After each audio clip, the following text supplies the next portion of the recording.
Welcome to the Thursday, August 13th work session of the Marlington Local School District Board of Education. Would you call the roll, please? Josh Hagan. Here. Karen Humphreys. Here. Kathy Krepko. Mark Ryan. Here. Jonathan Swift. Okay, thank you. Presentation. Okay, tonight, so we obviously in August, due to the state changes, we have to submit a 5-year forecast or a 3-year forecast, but we still do the 5-year. So we do have, we're going to have Ryan Cazzoni from our Forecast 5 that's been with us for the last 10, 15 years. Give us a little guidance on what's going on, and then we can have any discussion here in the work session about it, and then we can approve it in the upcoming meeting, hopefully. That's all yours, Ryan. All right, I will share my screen. Should you guys see that? It should be in your packet, too. The 5-year forecast. My screen okay? Yes. Yes. All right, perfect. All right, thanks for meeting with me. I'm going to go over some of the items. There's a lot going on right now in the state. There's some uncertainty, especially on the revenue side, and I can tell you Marlington's story is not unlike a lot of districts I'm working with right now. You guys have gone through property tax reform, and in your case, the district's going to, there's different scenarios going on right now, depending on what type of district you are, what type of village you have. And so I'm going to jump into those areas, and we'll come back and look at the overall impact of the forecast and where you guys are at. So the district is going to go through reappraisal, trial update in 2027. Right now, we're projecting about a 19% increase in values. That could be low for Class 1. We don't know yet, and we have a 17% NAG value.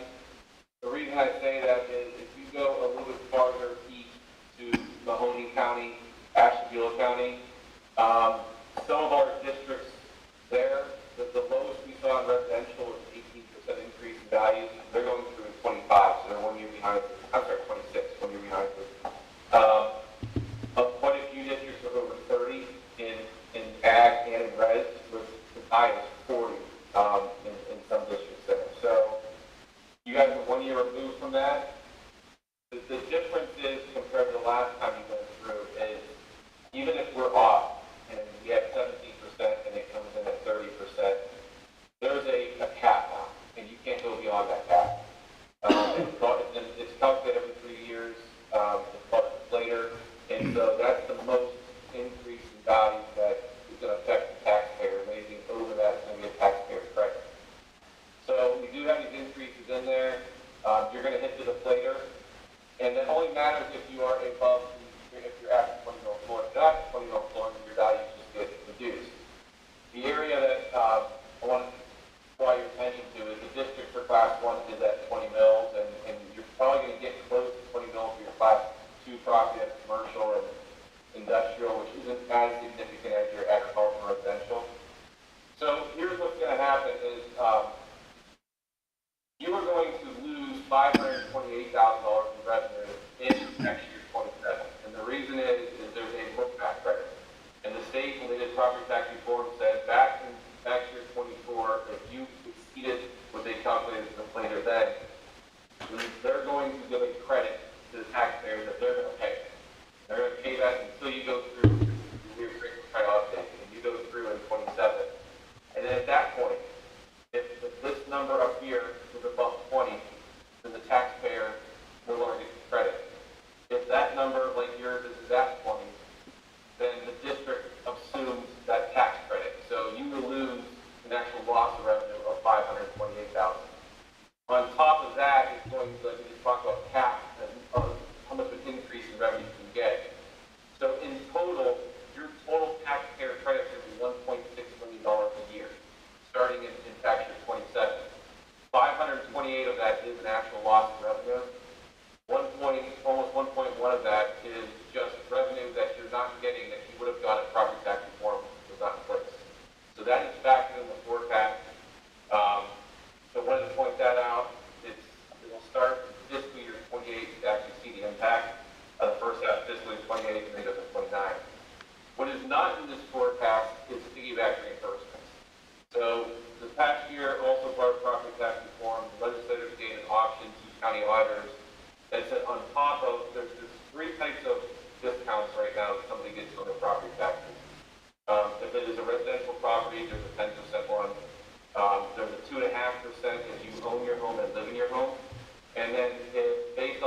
income and disability or income and age, there's also what's called the homestead exemption. They are allowing counties to vote to say you can give an additional, you can double the homestead exemption or 2.5% on their occupied exemption. And the district would eat those costs. Your county has not voted to do that. Those are not projected in the forecast. If next year, they have to vote on this every year, if they vote on that next year or the following year, that would have a negative effect on your real estate revenue. Just want to make you aware, because your county has not voted on that, we don't have any type of piggyback reimbursements in the forecast. Any questions on that? Hey, Ryan, you said that's a county initiative, right, if they want to do that? No, it's, Yeah. every county has an option to do it, and that comes down to your county commissioners. So that would be. Well, that's what I mean, the So, county commissioners. correct. So right now, when we currently have a very good relationship from the 17 school districts in Stark County with our county commissioners. They are involved in every aspect of our forecast. Ryan's been now part of our Stark County meetings, because you used to be able to lump schools together, so uniquely different. Everything's different. So our county commissioners have a pretty broad scope of what kind of effect that will have on school districts if they move forward with that available option to them. Now, obviously, that could change because they're obviously in a voted position, but currently they have left us. They've left that alone. Could voters, could a citizens group petition to put that on the ballot? No. Outside of the commissioners? No. So the way the state legislators passed it, obviously their big thing is local control. So basically each county has that, puts everything back into the commissioner's hands to make those decisions. So there's a law in the books that says a citizens group can't petition for it to be on the Well, ballot. I think anybody could petition and try to. Well, that's what I put it on the mean. ballot, They could so- petition, Sure, at the end sure, of signatures, it could. Sure. Go ahead, Ryan. Yeah, it's a county budget commission decision right now, so it will, as far as I know, there's not a legislative process when you put those on the ballot. What I can tell you is in a lot of counties across the state, there's a tremendous amount of pressure from individuals to put these on. And so if you look at some of the counties that surround you, Mahoning County, Trumbull County, they voted to place those on later in the game than some. Some went on and put on initially the first voted on and have now voted to take them off because of a lot of feedback they've heard, not just from schools, but a lot of the other government entities. Police, impact on it. townships, everybody. And then you had some counties that voted to put on, and because of the opposite type of pressure, they rescinded it before it actually went to motion. So we've seen a lot of different things going on around the state, but the avenue for the average taxpayer to influence it, and it would be through the county budget commission and discussing and having the conversations with that group. And that's basically the group that has the authority to put them on or not put them on.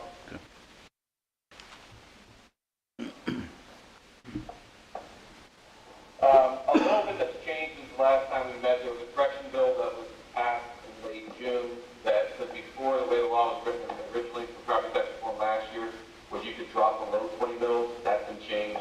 So now you can only go to 20 mils. That's what you're showing here. When we look at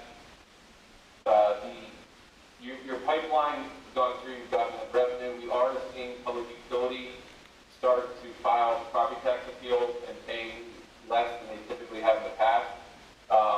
For you guys, we have not seen that yet, so we still have to do 100% collection, while we do decrease the value each year due to the deflation of the pipeline. But just wanted to know that's out there. That's not just pipeline, that's your electric and gas. We're seeing more of those companies do appeals, which is more rate. They don't have to actually pay the amount unless they lose the appeal. We're seeing some drop in collection rates there, but not in your case. When we look at state funding, I'm just going to point out one line here that's most important. If you look at this line right here, R2, you'll notice for this year, there's 4.9 million on that. The line right above it is 9.1 million. 9.1 is the amount that you got in 2020, and there's a 2020 guarantee which you can't fall below that. And the only reason I'm pointing out this 4.9 is that next year we'll have a new governor. Not sure who the new governor is going to be, and we'll also have a new buy-in budget. Those are two definitive things. what's important for you guys to know about state funding is it's imperative that they maintain the guarantees. If they were to adjust these guarantees, you could fall back as much as down 4.9, losing 4.9 million a year. That has not happened historically ever. There's been times we've gone to 97 guarantee, 97%, 95. That's been very rare, so I'm not as concerned here. We just want to point that out that we're going into a new biennial budget does start being rolled out in February. What that may look like, we probably won't know June. You're a strictly guaranteed district, and unless you, I think the last time we looked like tripled the number of students you have, you're not coming off the guarantee, which means you're not going to get one additional dollar from the state. So your state revenue has been and can continue flat line. Ryan, can I ask you a question? What is the correlation between the effective tax rate, the 20 mil floor, and the rate that the public utilities pay? So there is no effective rate for public utilities. Public utilities pays currently the full voted amount. So whatever was voted in originally, unlike your residential, agricultural, and businesses, as values go up, those are used to generate the same amount of money to get the 20 mil floor. For public utilities, they're doing the full voted rate, and for you guys, your full voted rate is going to be 54 mils. So a public utility company would pay on 54 mils, whereas residential agriculture would pay on 20 mils, and businesses would pay on 22.98 mils. So there's no effective rate for public utilities. So the 20 mil floor is completely separate from, like, if we were able to, let's see here, what is our rate under the 20 mil floor? I mean, what is I know it's effective at 20 mils, but what is the actual amount if we didn't have the 20 mil floor? That would have to be recalculated every year because what happens is in 2023 you weren't at the floor, you're at 20.53. So if values went up, it just maintained you. And we don't actually have, we always keep it at 20, so you have to recalculate to say remove the floor completely and how far can we drop then going back to a certain year. Yeah. Ryan, I think what he's asking is with our current levies on the books, their effective rate is obviously below 20 mils. Is it, he was just curious. We know the state keeps us at 20. We didn't know if you possibly had what the true, not that it counts, but what is their true effective we're collecting on? Is it a total combined of 17 mils, 16 mils, just kind of that, I think is what Josh was trying to ask. Yeah, so I mean, here's where, because it's recalculated every year, this is all four levies you guys have on the book. Oh, there they are, Josh. 476 got lumped together, 90, 2003, and 86, and then you have 5.8 inside mils. So you can see, like, before 1976, you had 26.4 mils. Those are down to 5.33.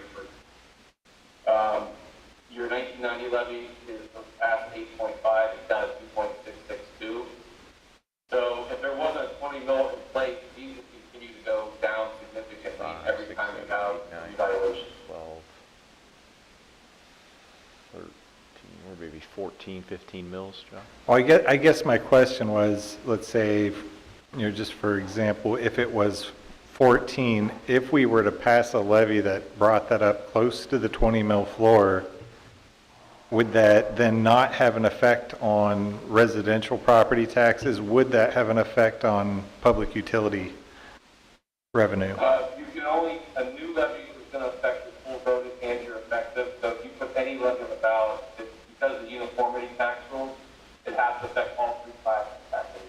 So public utility class 1 and class 2.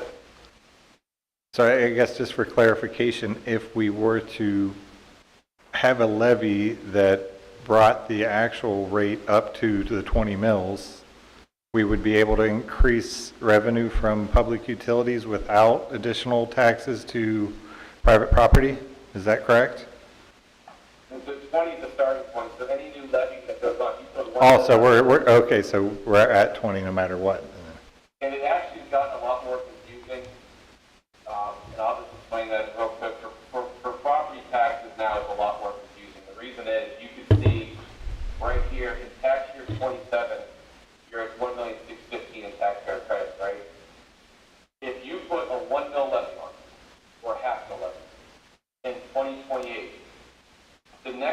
goes through reappraisal, we're trying to update, this happens every 3 years.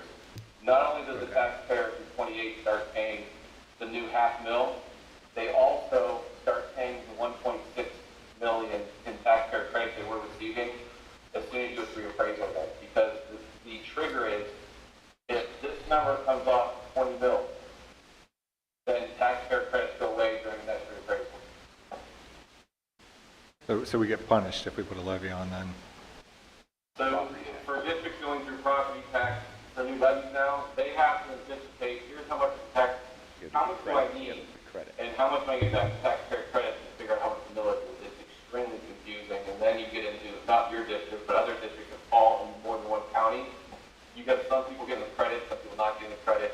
It's an extremely confusing system we have now, and it's different districts to districts Yes. on how It's a little easier for us, because we would look at it as like, if we knew we're coming off 20 mil before, you calculate that tax credit of 1.6 and not try to say, hey, I need an additional 1.6. You'd have to say, if you're looking at getting $2 million out of your levy, you might only do $500,000, because it might only bring in 500,000, because you know you're going to come off the floor and get that 1.6. So you're technically going to get 2 million, but you got to have him and the county figure it out and calculate which way to do it, and then you got to try to explain it.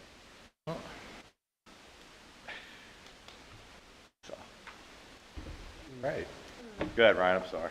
Thank you. No, it's this property tax, new property tax reform laws are extremely confusing to someone that knows a lot about taxation. Trying to the Yes, average taxpayer exactly. explain how this impacts.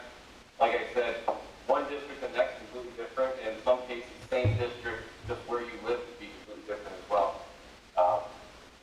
Overall, though, those are two things I want to touch on the revenue side. The district is projected to deficit spend this year by about $491,000.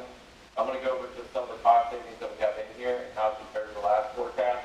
And then that deficit spending continues to move forward, as you can see in this line here. There is the assumption that you pass the renewal levy in 2029, and then you have the out of cap by 2030 under this scenario. Let's review some of the things that changed since we last met.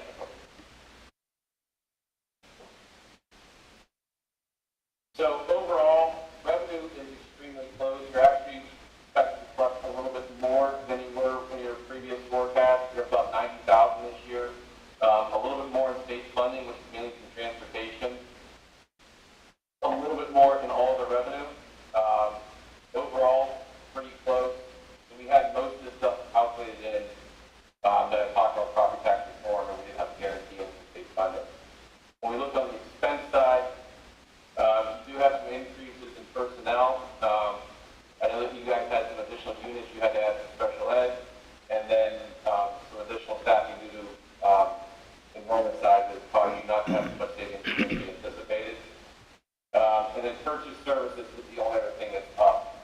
Purchase services is up basically because of tuition, and that special ed tuition that the district has to pay for students with disabilities, that you have to have services provided outside of the district because you don't have the ability to provide them in the district. This is something that's going on across the state that we're seeing, both on the salary piece and on the purchase service, where special ed enrollment population continues to increase. Usually, even in adverse to what the overall enrollment is changing by. And you're seeing it here. Those are basically the two things that cause you guys to be have to spending more than was in the February forecast. Nothing real significant on the overall size of your budget. It's all still really close. Part of that, though, is offset by reducing the transfers out down to $1.5 million a year. So that helps offset the personnel and purchase service increases there. So overall, the district, I've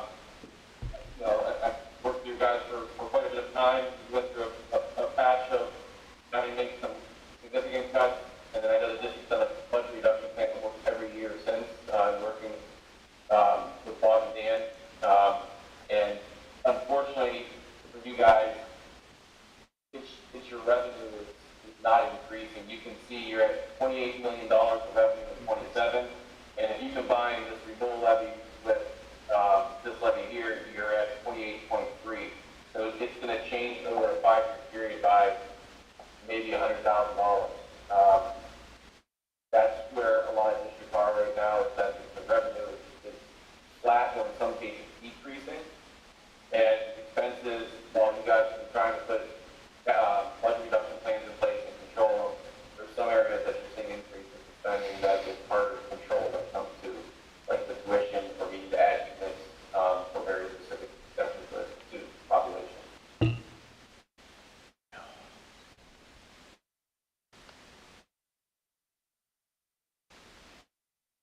Any other questions anyone can answer? No, just another day.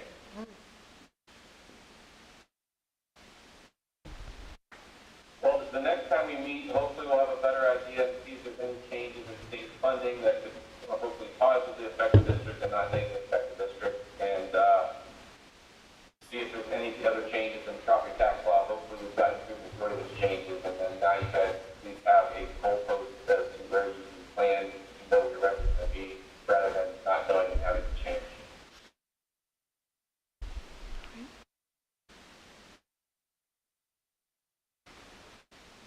So the one thing I'll mention, had property taxes not been in place, we would have had a balanced budget here.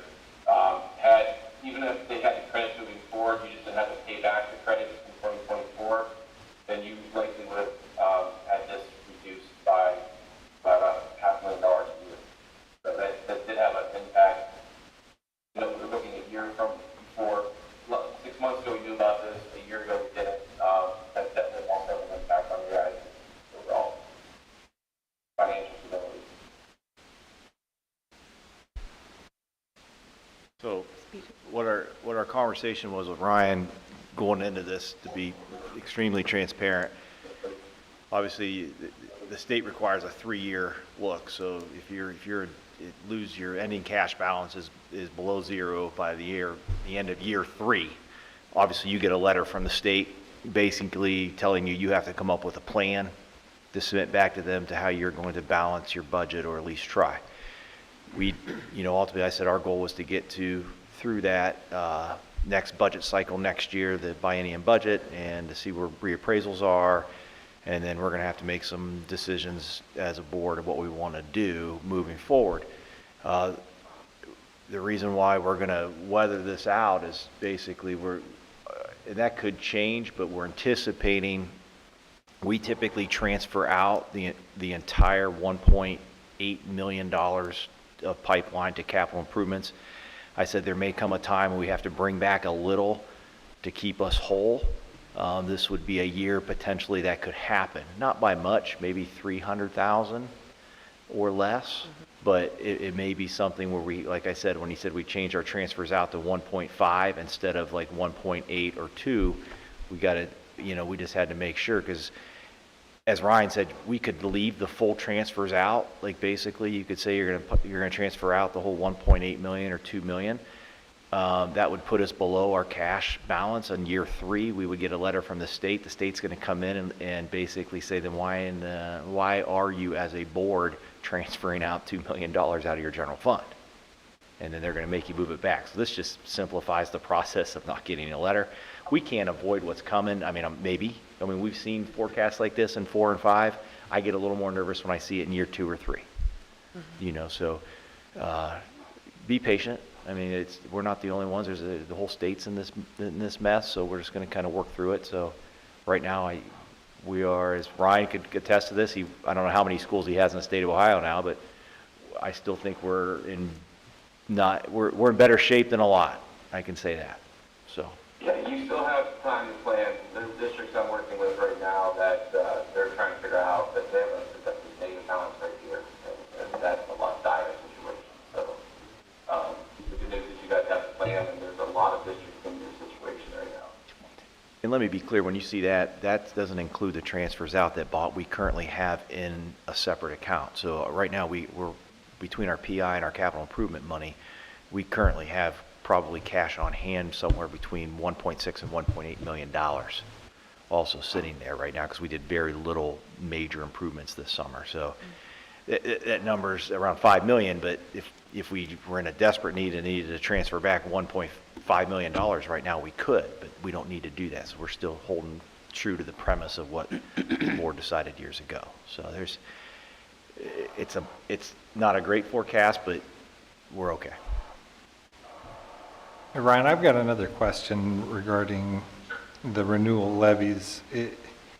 If we're at the 20 mil floor, what would happen if a renewal levy didn't pass? Public utilities would get we lose public utility money. That's what happened with our last renewal. Yeah, you'd lose, and we could provide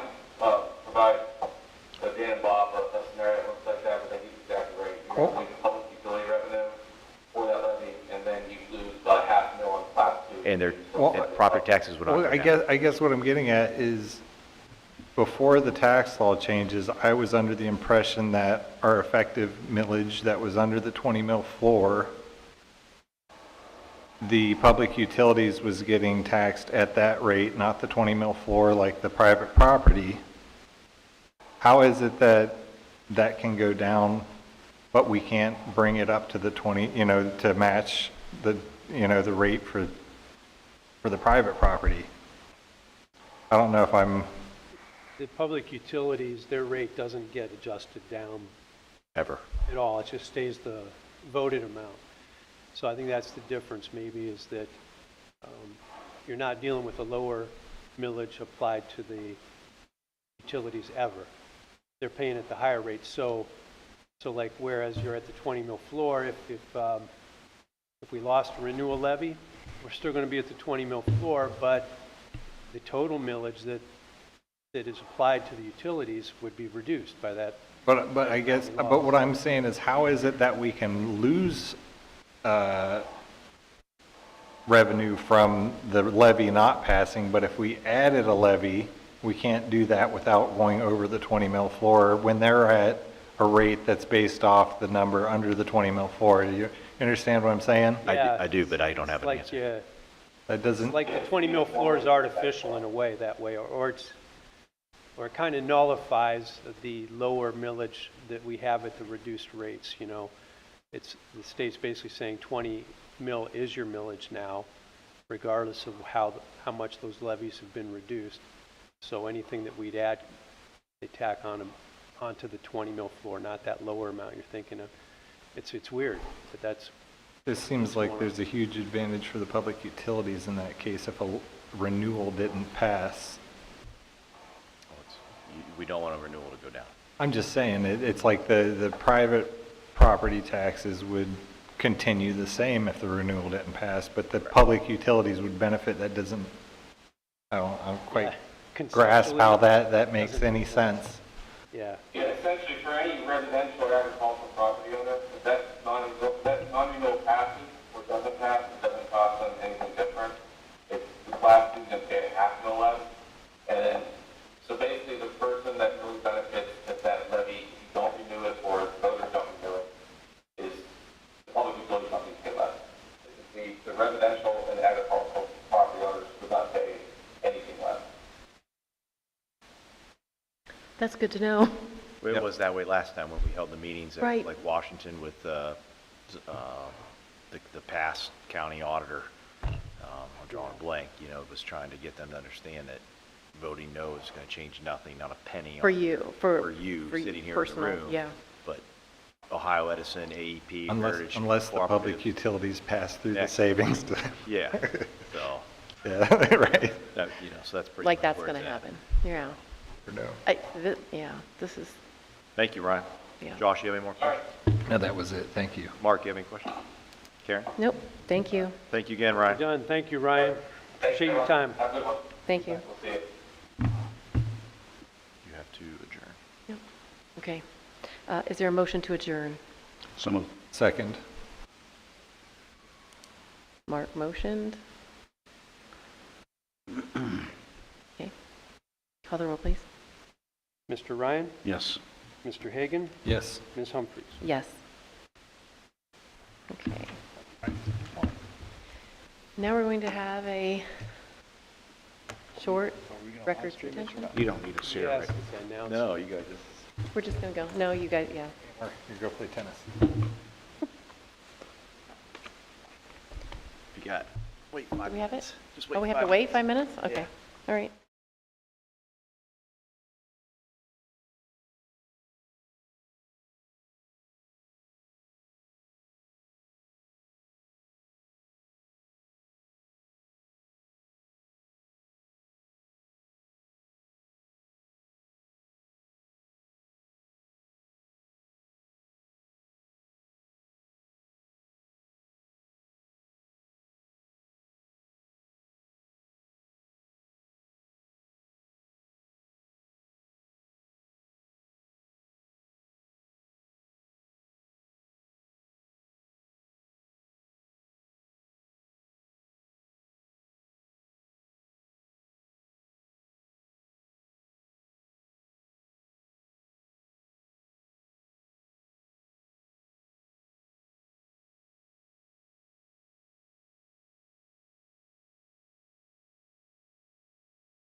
be here, right? No, you don't. I am? Okay. We're having a records retention meeting. Call to order. Here we go. Roll call, that's us. That's the three of us. Karen Humphreys, Here? Dan Swisher, Here. and Robert Foss is here. I'd like to just share what this meeting is about. It's related to Ohio Revised Code 149.41, which regards records retention commissions. The Marlington Local School District Records Commission is comprised by statute by the board president, superintendent, and treasurer. The commission is responsible for approving the district records retention schedule and approving disposal of any items not covered by an RC2 form, which is designated on the RC1 record retention schedule.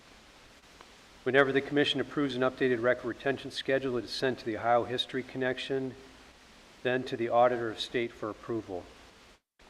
If the state marks any of the records as RC3 required, this means that they may have historical value.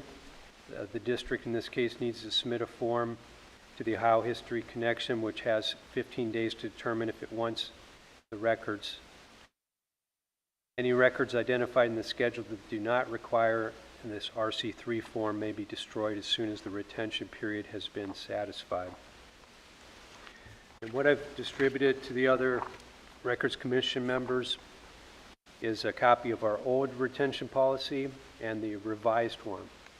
The revised one, which has the blue highlights, I created it based on a template that was provided by the Ohio History Connection. And there's suggested items for that. So as you can see by the form compared to the other, it's more detailed now, and the structure is not one that you can easily do a one-to-one comparison. There's so many things on here that just didn't exist in the prior schedule, for example. So ultimately, any retention items we have here, this will be a better guide than what we had before, and it ultimately will get approved by the state before we can implement it. So it'll probably take a couple months for that to happen. So in particular, who is responsible at Marlington for this? The treasurer, myself, is the one that's responsible for maintaining and implementing it. Okay. Other than meeting with the commission here once a year to approve any updates to it.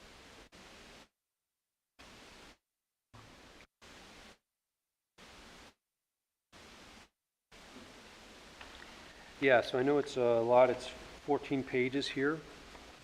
But if you have any questions about anything in particular, please let me know.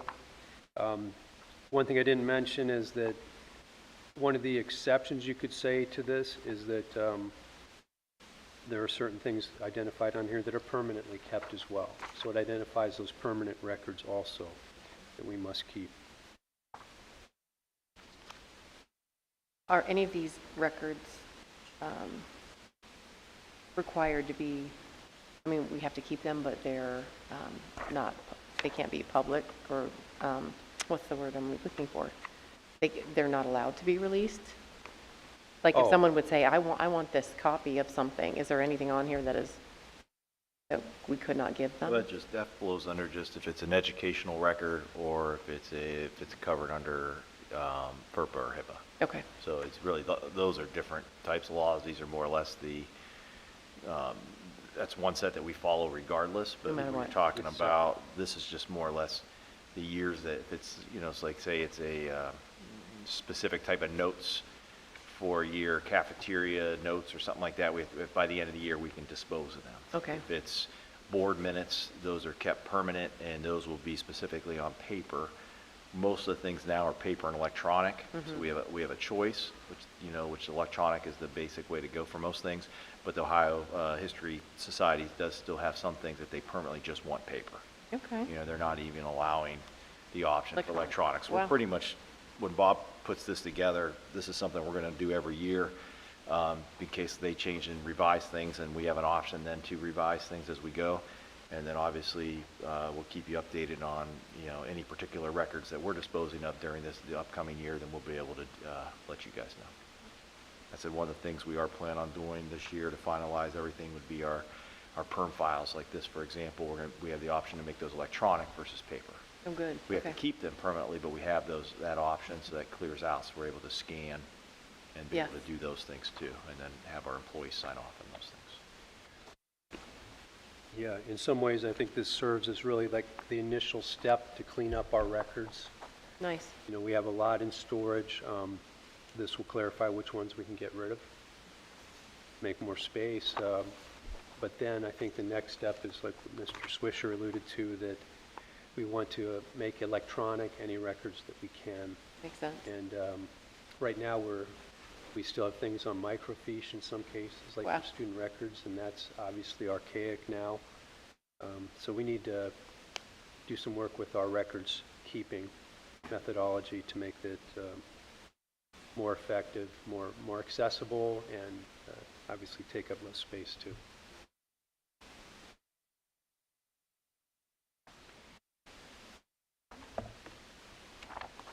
I have no questions, Bob. Thank you. Okay, you're welcome. We can adjourn? That's it. Well, actually, we would need to do the approval of it. If you all approve, that would be an action item on the agenda to do as well. Can you do that, Bob? Yeah, absolutely. This is not a board meeting. This is, Can you make that action? Yes, yeah. it's your meeting. I would like to recommend that the Records Commission approve the retention schedule as discussed. So moved. Second?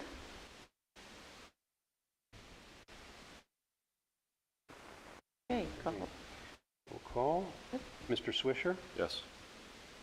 Ms. Humphries? Yes. And Mr. Foss, I will vote for it as well. Okay, now we could adjourn. Awesome. We can just adjourn? We can adjourn out of this. Okay. Out of board. Oh, that's right, adjourn. Okay, we adjourn this meeting.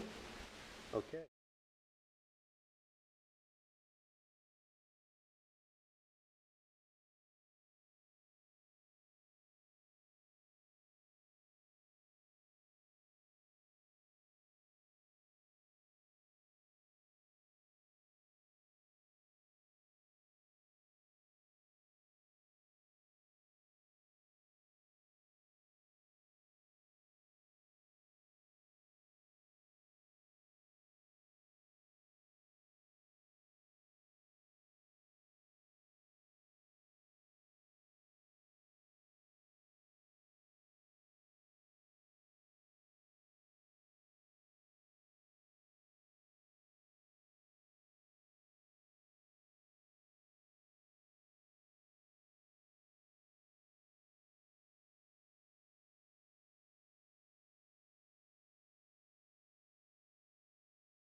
Good evening and welcome to the Marlington Local School District Board of Education meeting on Thursday, August 13th. Please stand for the Pledge of Allegiance. Pledge allegiance to the flag of the United States of America and to the republic for which it stands, one nation, under God, indivisible, with liberty and justice for all.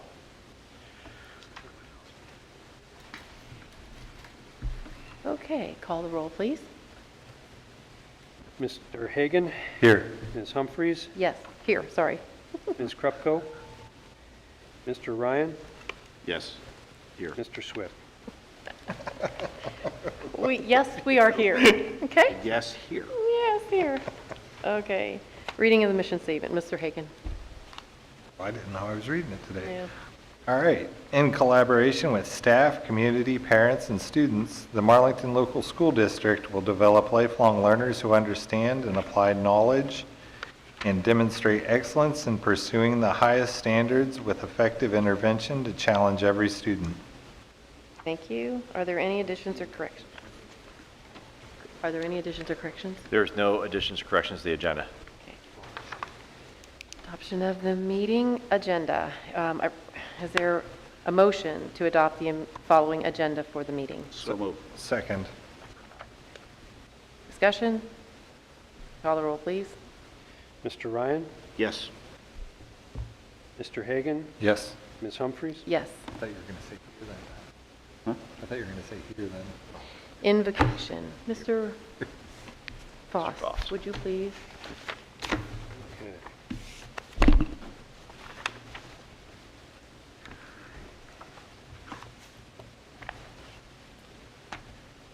Dear Lord, we thank you for this meeting we're having tonight, and the opportunity to make good decisions and help the students that will be attending Marlington this school year. We pray that through impacting their lives, the staff here will raise up better citizens than would be otherwise, that it will be a blessing to the community as well. Please give us wisdom and protect the kids this year. In Jesus' name we pray, amen. Amen. Amen. Thank you. Mr. Swisher. Okay, good evening. Welcome to the August 13th, 2026 board meeting. Again, I stick with my agenda here, just a few reasons to celebrate. We do need to do a quick strategic plan review, and next month, what we're going to be discussing next month. One reason to celebrate, Mr. Evanich worked hard last year, took a little time, he had a connection with Lowe's. He was able to do a community impact grant, so the district's going to be awarded $35,000. So what that's going to give us is two 12 by 32 exterior buildings at Marlboro and Washington. And it's going to be able to pay for a new walkway at Marlboro from the blacktop to the playground. So we have an area there that just keeps, the kids are running from the playground to the blacktop. They just keep getting muddy and dragged in. So that grant is able to cover the entire cost of both those buildings in that way. So I want to really appreciate Mr. Evanich working hard on that, and it's just another great grant for our district, for that. If you don't get the Alliance magazine, it goes out to about 20-some thousand people. The magazine itself, it looks like this. It's called My Alliance, is what usually comes in the mailbox. Inside that, you'll see there is an article about growing our next generation, which talked a little bit about our CT programs at Marlington, so I just gave you a copy of it. The Writers for Alliance magazine will actually have the magazine to us on Tuesday this week, and I'll get a copy of the whole magazine to you guys if you don't get one in the mail. So I just wanted to share that, that it was nice. So we were able to work with them. Renee and I were, just to kind of talk about where we're heading in the direction with our career tech programs. And I think it's important, as I told you guys a year ago, to start highlighting what Marlington has to offer. And this went out to a great deal of people, so that's good. Awesome. Our Carnation Festival, of course, we had our parade. We had our band in the parade there. We had Miss Johnson in there. She's part of in the Queen's pageant. We had our girls golf team in there. We had our girls soccer team in there. We had coaches in there walking. So we appreciate everybody that it ended up being a really nice Saturday, not overly hot, kind of cloudy. So they got to enjoy themselves in the parade there. It's about 2.5 mile walk, so it was great.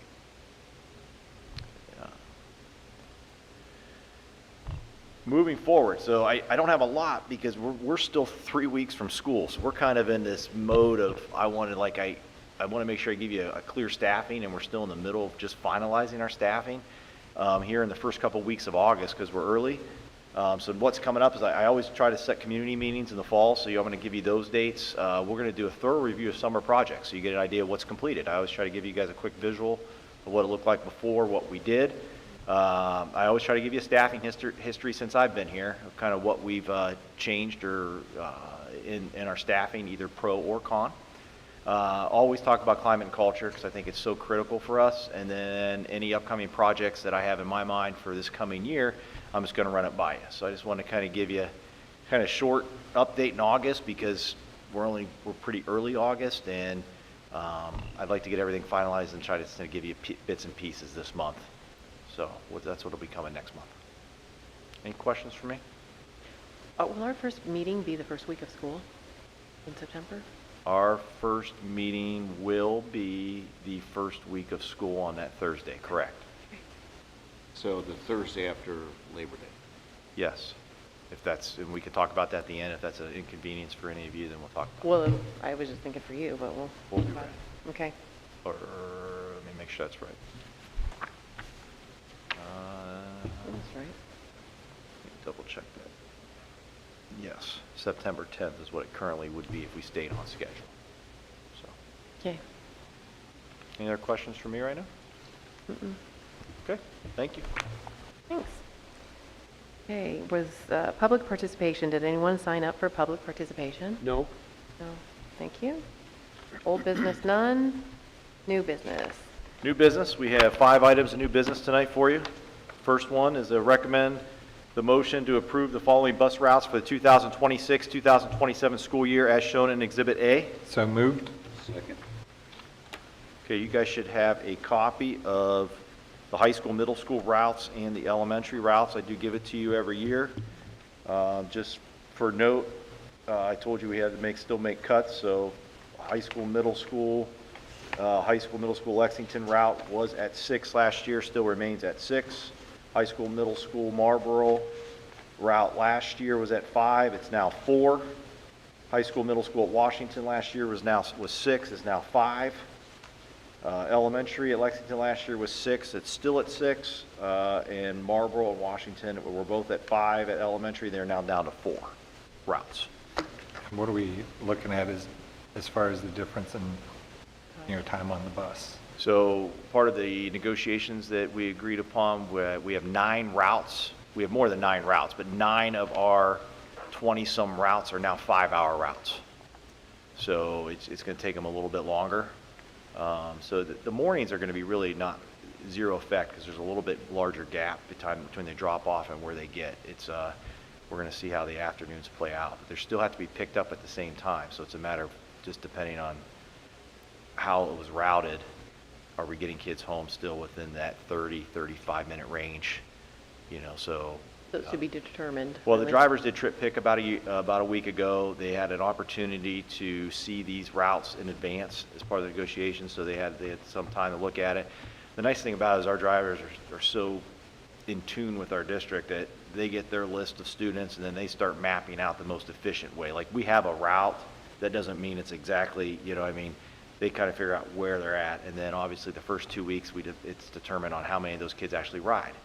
So you could be on a route for Marlboro or Washington where there's a route shorter, but those parents may not have those kids ride that bus at all. They may be a pickup and drop off. So we kind of all those things play a role, and then obviously if it gets to a point where we have an issue with a student being on the bus too long or something, then we'll have to address that, look at it. But Is that something the parents convey, like that they are going to be doing that, and then, or is it just, I don't see a kid here, so I'm not going to worry about that? No, so typically at the elementary, most of the drivers will reach out and contact people because they know that it's on their route. They're really good about that.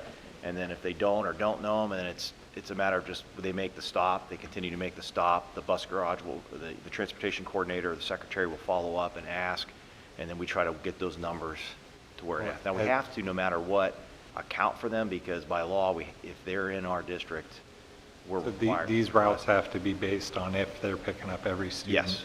Yes. And just to answer your question, as a parent, you know, what we would do, my wife drops our son off and picks him up. We would go to the orientation, and we would just let them know, because they'd be there with the bus, you know, let you know what bus and what time estimate that your kid would be getting picked up. And we would always just let them know that he doesn't need picked up, because otherwise they'll probably stop out and first few days be beeping at your house waiting for you. And if you talk to the drivers, and I've been doing this long enough, if they're already going down the road, it's really no big deal. If they're picking up multiple kids, it's the outliers, Yeah. you know, where if that parent is dropping their kid, that student off just because it's convenient for them, or they're going to latchkey because they got to go to work or whatever, those are the ones that we like to know ahead of time, because that could cut off anywhere to 5 to 10 minutes on a Yeah. route, you know, because it's just that one child might be an outlier in one of our outskirts of our district. So, Okay. but we do have to do this every year, and then this gets submitted. So this is just something that's part of how we have to work. But I figured I'd share that with you and the maps. Great. Okay, call the roll, please. Mr. Hagan, Yes. Mr. Ryan, Yes. Ms. Humphries. Yes. Okay, item number 2, recommend the motion to approve the following foreign exchange students for the 2026-27 school year as shown in exhibits. So moved. Second. Let me read their names, Dan. As usual, I will not. You want me to read them? You can if Because you there's would 2 like. Brazilians on there, You can if you would like. and I can pronounce. Let's see here. Which one of these is yours? Yours is the second one, right? Davi? Davi, yes. Okay, so you have André Guimarães Guerra Ribeiro, Correct. and then Davi Franco Pinheiro, Correct. and then the Italy one, I don't know if I'm going to pronounce that correctly. It's Ludovico Ercole. That's pretty good. Okay. Very good, Josh. How do you say that in Italian? Grazie. Call the roll, please. Mr. Ryan, Yes. Mr. Hagan, Yes. Ms. Humphries. Yes. Is that Portuguese or Espanol? Item number 3, recommend the board to approve the following resolution as shown in the exhibit. So moved. Is it? I'm sorry? Is someone going to second? Second. This is our DARE officer contracts for Mr. Miller and Mr. Collins, Mike Miller and Mike Collins. Just for record, last year we paid, according to last year's record, $22,309 for a period of 9 months. This year we are paying $22,975 for a period of 9 months, so a difference of $666 Per. per month. This is for both? Or per? Yes, both. Okay. Nice. Okay, call the roll, please. Ms. Humphries, Yes. Mr. Hagan, Yes. Mr. Ryan, Yes.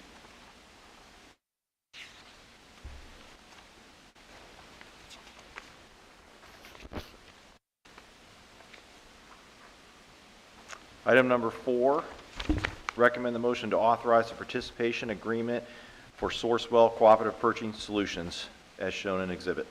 So moved. Second. And what is this? So Sourcewell is a cooperative purchasing group that the board has to authorize us to be able to use to be able to seek vendors for potential projects within the district. So as I said, we have the money set aside for doing the turf this coming up next year, or this fiscal year timeline. This gives Sourcewell a opportunity to do the bidding, and then we can look at the bids and find the bid that works best for our district. But in the superintendent's agreement in January, we have a right, the board gives me the right to use any cooperative purchasing group in the state of Ohio, but we have to be a member of every group, which we don't need to be. That would be a long list. This was one that was recommended that we would be the best for what we're looking at. They have a lot of options available to us, so we have to at least have a resolution to allow us to, so we can be part of it. So they do legwork? Yep. That you won't have to do then? Correct. What kind of, what do they provide? What, So they'll the do. whole gamut of Well, yeah, but let's just use the example for high school turf is what I'm looking this for. So they will basically go out and seek the bids. They'll get all the bids, bring them to the table. This is what it is. So that way, there's two different types of bidding. You can either go through a co-op, which is what we've done with the roofs, Right. because we're in the different cooperative purchasing agreement where we can. We're through Tremco, and then or you have to go through the closed bidding process. Where everything is sealed Right. bid, brings in front of you, and the lower What's it the is. dollar amount that you have to start seeking bids? Is it 75,000? Yes, anything over $75,000, you have to start seeking bids. Does this lock us into Nope. them? So you Nope. could Oh, get a you company get- outside of this if you wanted to? Yeah, this is Okay. just that, nope, we could go to find a whole different cooperative purchasing agreement if this is absolutely free, it just gives us, but we Sourcewell, like most, require at least the board knowing that they're gonna be part of that, they're in that co-op if they want to. Perfect. Call the roll, please. Mr. Ryan, Yes. Ms. Humphries, Yes. Mr. Hagan, Yes. All right, the final one in new business, recommend the motion to approve the following transportation in lieu agreement for the 2026-27 school year as shown. So moved. Second? We did most of these last month, we just had another one turned in this month. Okay. Call the roll, please.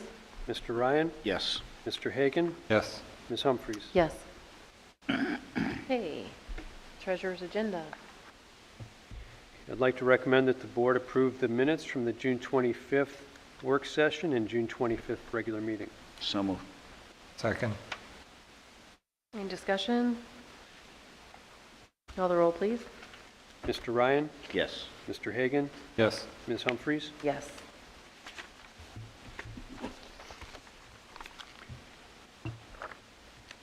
I would like to recommend that the board approve the financial reports for June and July 2026. So moved. Second?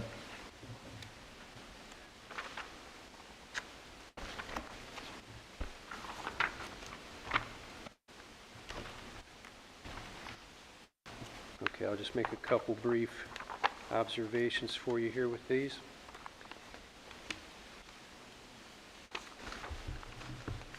Last month, in July,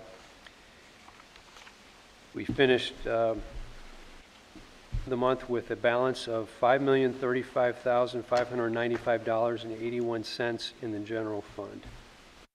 In all funds, that amount was $7,660,585.59.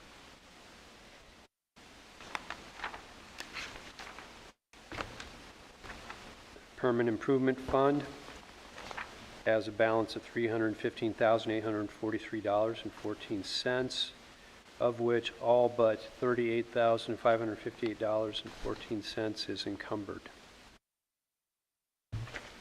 The 070 fund has an additional amount in there of almost $1.5 million at the present time.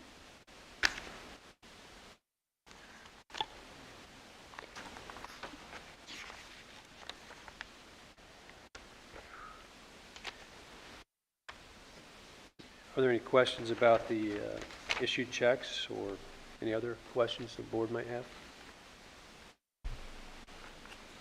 As you can see by the June report for checks, quite a few checks were issued then. We try to get caught up on all our payables by the end of the fiscal year.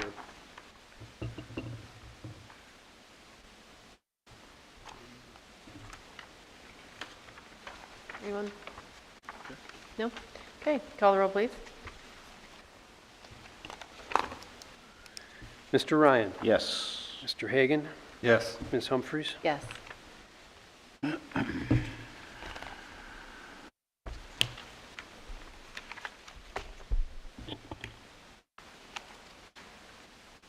I'd like to recommend that the board approve the revenue and budget revisions.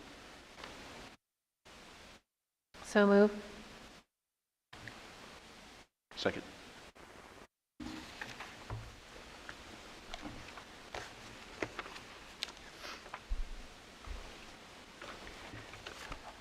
Let go. That's right on the top there with the yellow highlight. Oh, I see it. I see it. Now that you said it, I see it. Yeah. Okay, if you look at the one that says FY '27 initial permanent appropriations, should really no longer say initial, but those are the budget changes I'm requesting of the board. The first is an increase of $125,000 to the general fund. That's to cover the transfer that we do periodically to the retirement fund, which will pay people severances out of when they retire. That's the largest item. Some other changes on here like are in the 018 fund and the 022, the 200s, 300s, like your student activities and athletics funds, etc. We have some additional changes there because that just before we start the year like this, we update it to what has been requested by those areas based on what they expect their revenues to be. So that's kind of an update to add a little bit more to the 018s and activity funds. Permanent improvement, I'm requesting almost 43,000 additional there as well too. That is really to resolve a timing issue. We had a 5-year phone maintenance agreement that I was expecting originally in FY '26 to be paid. It wasn't paid until July. That's just to cover that additional expense in this fiscal year.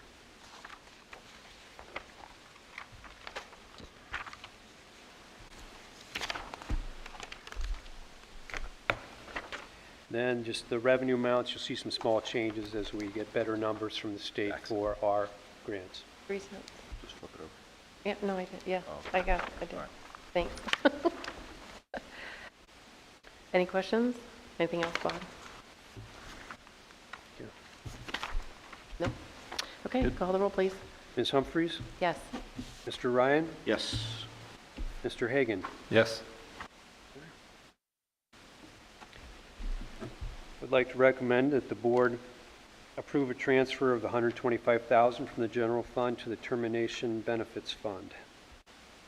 So moved? Second. Okay, we just talked about it. Yep, I just mentioned that. Okay. Call the roll, please. Mr. Hagan? Yes. Mr. Ryan? Yes. Ms. Humphries? Yes.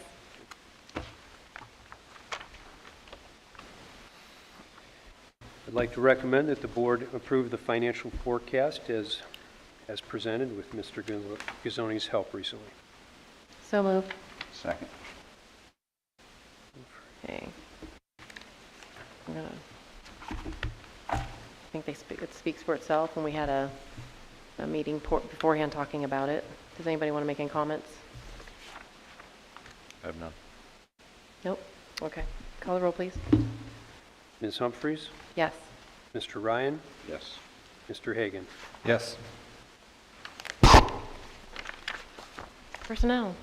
Okay, if the board has no objections, I'm going to just consent personnel. I will run through the list. We will do all 15 line items as one vote. Fine. Sure. We do, as this time of year, probably most, we have a classified retirement coming in. We have a classified resignations that just a few here and there that came in over the summer. We have some supplemental resignations on there. We have a certified hire on here, which is just a teacher, one teacher. We have multiple classified hires. We have some new aides coming on, bus driver, head cook. A lot of these were just resignations from 4 hours that got transfers. So they didn't, there's a difference. I'm not saying necessarily they have to resign their 4 hour. We just do it as a protocol. I don't think they could. We could transfer, but either way, that's why it list looks a little longer. Obviously, we're starting the year, so we have certified sub-hires, classified sub-hires. We have one summer help hire it's been working for us. We just want to make sure they were board hired. Then we have some cleanups, from just some things we need to clean up from the May board meeting and the June board meeting, just some classified employment, make sure they're on the right of their first year of their limited contracts or their 1 year of their limited to that, some contract corrections. We have Melissa Bogunovich as the resource officer, that no more than what it always has been, 20,000 at max, to use her. We have supplementals to keep growing for us for 26, 27. We have some supplementals from last year that were never put on. And we had a couple supplemental corrections. Is there a motion? So moved. Second? Discussion? Call the roll, please. Mr. Ryan? Yes. Mr. Hagan? Yes. Ms. Humphries? Yes.